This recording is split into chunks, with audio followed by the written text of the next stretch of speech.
कोई development communication के स्तर पर नहीं। हवाई जहाज के लिए हम लोग लड़ते रहे, बाहर के जो इम्पोर्टर्स आना चाहते हैं वो नहीं आए, उसकी वजह से हमारा व्यापार ठप हो गया। हमारे बड़े लोग कोई आना नहीं चाहते, पॉलिटिकल कोई भी बड़ा नेता आज अगर आप बुलाना चाहे तो नहीं आना चाहते।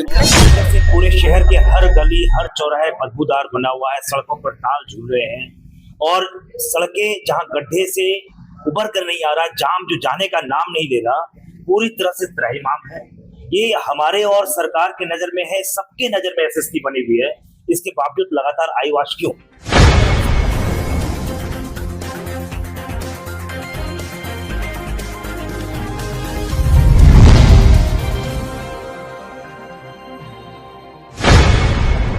स्मार्ट सिटी या नरक निगम। भागलपुर की बदहाली पर उठी आवाज, अंग जनपद भारत की परिचर्चा में उठे तीखे सवाल। भागलपुर के एक निजी होटल में अंग जनपद भारत के बैनर तले भागलपुर और हम विषय पर एक अहम परिचर्चा आयोजित की गई। इस चर्चा में जिले के व्यापारी वर्ग के साथ कई समाजसेवी और विशिष्ट जन शामिल हुए।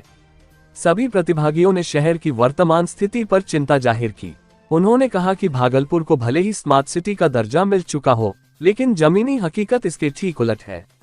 परिचर्चा के दौरान विश्वेश आर्य ने नगर निगम की कार्यशैली पर तीखी टिप्पणी करते हुए कहा, कभी कभी शर्म आती है ये कहते हुए कि मेरा शहर स्मार्ट सिटी है। नगर निगम अब नरक निगम में तब्दील हो चुका है। थोड़ी सी बारिश में ही जलजमाव की स्थिति बन जाती है और सड़कों की हालत बेहाल हो जाती है।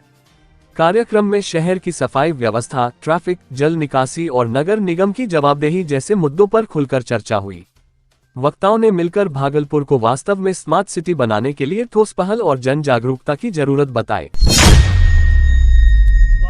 जिस तरह स्मार्ट सिटी के नाम पे आईवास हो रहा है लोगों के साथ में, अभी अभी 1000 करोड़ रुपया हमारे शहर में आया और जिस तरह से पूरे शहर के हर गली हर चौराहे बदबूदार बना हुआ है, सड़कों पर ताल झूल रहे हैं और सड़कें जहां गड्ढे से उबर कर नहीं आ रहा, जाम जो जाने का नाम नहीं ले रहा, पूरी तरह से त्रहिमाम है। ये हमारे और सरकार के नजर में है, सबके नजर में एसएसटी बनी हुई है, इसके बावजूद लगातार आईवाश क्यों? अगर हम सवाल उठाते हैं तो ये जवाब कौन देने वाला है? आजादी के 75 साल बाद जो जश्न पूरा देश मनाने जा रहा है, पूरा राष्ट्र मनाएगा, तो उस जश्न में हम लोग शामिल होंगे। हम लगभग अपने स्थिति को खोने के कगार पर हैं और हालात ये हो गया कि भागलपुर जिसका अंग क्षेत्र के नाम से हम जाने जाते थे, दो एपिक पूरी दुनिया में जिसको जानते, रामायण महाभारत, रामायण की शुरुआत हमसे होती है, महाभारत में हमारा प्रमुख स्थान है, इनको एक इतिहास को छोड़ दे। अभी जो हालात है, 1000 करोड़ के साथ साथ यहाँ पर जब भी हम आरटीआई करते हैं अलग अलग मुद्दों को लेकर, एक अभी आरटीआई का हमारी रिपोर्ट, एक ही रिपोर्ट को 3 अलग अलग तरह से बताया गया है, वो मैं प्रकाशित करूंगा। एक खबर को एक ही जगह का एक दिन हम भेजते हैं और 3 तरीके से सरकार जवाब देती है। आरटीआई में हम लोग बहुत काम किए, तकलीफ इस बात की है कि जवाबदेही जिनके पास दी गई है वो जवाबदेही क्यों नहीं स्वीकार करते हैं। क्या आंखों के नजर में स्मार्ट सिटी का झूलता हुआ तार और जो अभी जाम त्राहिमाम लगा हुआ है 17 जगह पर 1000 करोड़ के लागत से संडिस कंपाउंड के अलावा जितना कार्य किया गया है, कहीं दिखता है कि 2-3 साल हो गए कहीं पर विधिवत ये कार्य निष्पादित किया जा रहा है। हम साउथ भागलपुर को जहां सबसे ज्यादा अभी एक तरह से ये क्या पूरा सागर में गागर वाली बात है, पूरी तरह से डूबा हुआ है, नाला उबा हुआ है, नाला में पूरी गंदगी पड़ी हुई है। हमारे औरतें, हमारे स्कूल के बच्चे, हमारे जितने छात्र हैं बहुत मुश्किल से आते हैं। जिस सड़क पे टोटो या ऑटो चलता है वो गिरता हुआ नजर आता है, रोज खबरें आ रही है।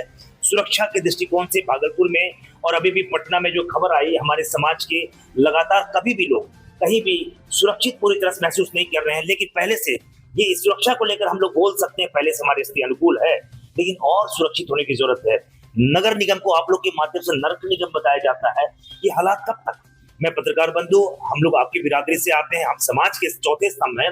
मैं निवेदन करूंगा कि ऐसे मुद्दे पर शहर जो आज शोषित और पीड़ित सा महसूस कर रहा है, आप लोग आगे आइए, इस पूरे जो कार्यक्रम को एक बड़ा रूपरेखा दीजिए, आप इसमें सम्मिलित होइए और अपने शहर को समृद्ध बनाइए। बहुत बहुत धन्यवाद।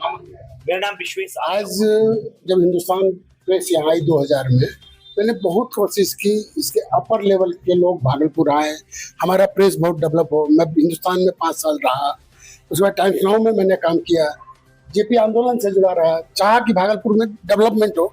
उस समय जो कम्युनिकेशन था आज भी वही है, कोई डेवलपमेंट कम्युनिकेशन के स्तर पर नहीं। हवाई जहाज के लिए हम लोग लड़ते रहे, बाहर के जो इम्पोर्टर्स आना चाहते हैं वो नहीं आए, उसकी वजह से हमारा व्यापार ठप हो गया।